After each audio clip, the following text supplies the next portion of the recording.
मंडळी, ही व्यथा आहे चंद्रपूरच्या एका कर्जबाजारी शेतकऱ्याची आणि त्याच्या हातपलतेची.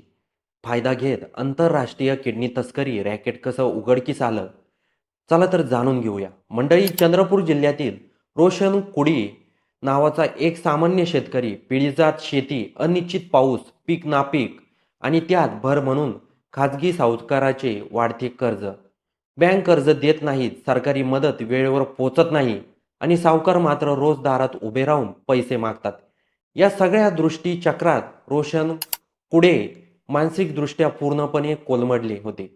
कुटुंब चालवायचं कसं, सावकाराच्या धमक्या कशा सहन करायच्या. मंडळी, जेव्हा माणसाकडे एकही मार्ग उरत नाही तेव्हा तो शेवटचा आधार शोधतो आणि येथे सुरू होते या प्रकरणाची खरी सुरुवात. हातात झालेल्या रोशन कुडे याने फेसबुक उघडलं. कदाचित कुठेतरी मदत मिळेल या आशेने येथेच त्याच्या नजरेत पडलं एक प्रोफाईल. डॉक्टर कृष्णा. प्रोफाईल पाहताना सगळं काही व्यवस्थित आणि विश्वास वाटण्यासारखं वाटत होतं. डॉक्टर असल्याचा दावा, परदेशी हॉस्पिटलचे फोटो आणि एक धक्कादायक ऑफर, किडनी दे आणि त्या बदल्यात लाखो रुपये मिळवा. मंडळी, ज्या समाजात माणसाला स्वतःचं शरीर विकण्याचा विचार करावा लागतो, तो समाज किती अस्वस्थ आहे याचा हा जिवंत पुरावा आहे. डॉक्टर कृष्णा म्हणजेच पुढे उघड झालेला रामकृष्ण सुंचे याने रोशन कुडे याच्याशी सातत्याने संपर्क साधला. त्यांना सांगण्यात आलं, घाबरू नका, ही पूर्णपणे कायदेशीर प्रक्रिया आहे. तुमच्या कुटुंबाचं आयुष्य बदलून जाईल. आम्ही सगळं पाहतो. विमानाचं तिकीट, पासपोर्टची मदत, विजाची प्रक्रिया आणि सगळं इतक्या नियोजनबद्ध पद्धतीनं केलं की रोशन कुडी यांना क्षणभरही संशय आला नाही. आणि एक दिवस त्यांना कोम्बोडिया या परदेशी देशात नेण्यात आलं. मंडळी, कोम्बोडिया परदेशी भूमी, भाषा समजत नाही, कोणी ओळखीचं नाही. एक खाजगी रुग्णालयात रोशन कुडी यांनी किडनी काढण्यात आली. शस्त्रक्रियानंतर जे अपेक्षित होतं ते म्हणजे ठरलेली रक्कम. पण येथे सुरू झाला खरी फसवणूक. आरोपीने पैसे देण्यात टाळाटाळ केली. थोडेफार पैसे हातावर टेकवले आणि एक किडनीवर जगण्याची शिक्षा देऊन त्यांना भारतात परत पाठवण्यात आलं.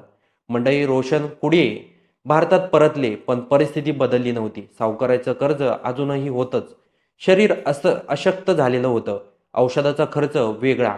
एक किडनीवर जगणं म्हणजे दररोज मृत्यूशी झुंज देणं. आणि तेव्हाच त्याच्या लक्षात आलं, आपली फसवणूक झाली आहे.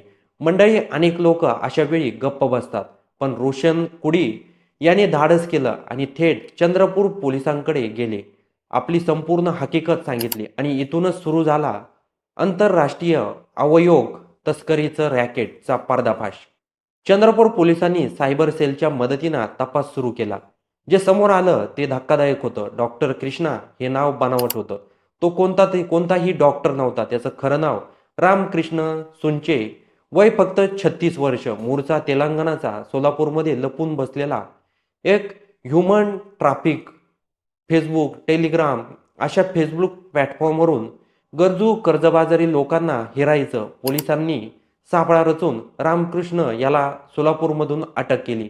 पण मंडळी, ही अटक म्हणजे फक्त सुरुवात आहे. आता प्रश्न असा आहे, आतापर्यंत किती लोकांची किडनी विकली गेली, किती कुटुंब उद्ध्वस्त झाले, यात कोणते मोठे डॉक्टर आहेत का, हॉस्पिटल सामील आहेत का. जो शेतकरी देशाला अन्न देतो त्याला स्वतःचं शरीर विकण्याची वेळ येते. ही आपल्यासाठी ही गोष्ट लाजिरवाणी आहे. आज रोशन कुडे जिवंत आहे, पण एका किडनीवर. या प्रकरणामध्ये पुढील तपास पोलीस करत आहे. त्याचबरोबर पोलिसांच्या तपासामध्ये आणखी मोठे नावं समोर येण्याची देखील शक्यता आहे. त्याचबरोबर रोशन कुडीची पोलीस चौकशी करत आहे.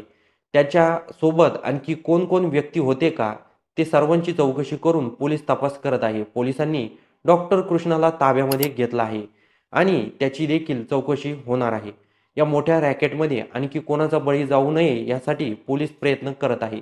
तर या संपूर्ण किडनी रॅकेटच्या प्रकरणाबद्दल आपलं काही मत असेल तर ते होऊ द्या चर्चा. चॅनलच्या कमेंट बॉक्समध्ये नक्की नोंदवून जा.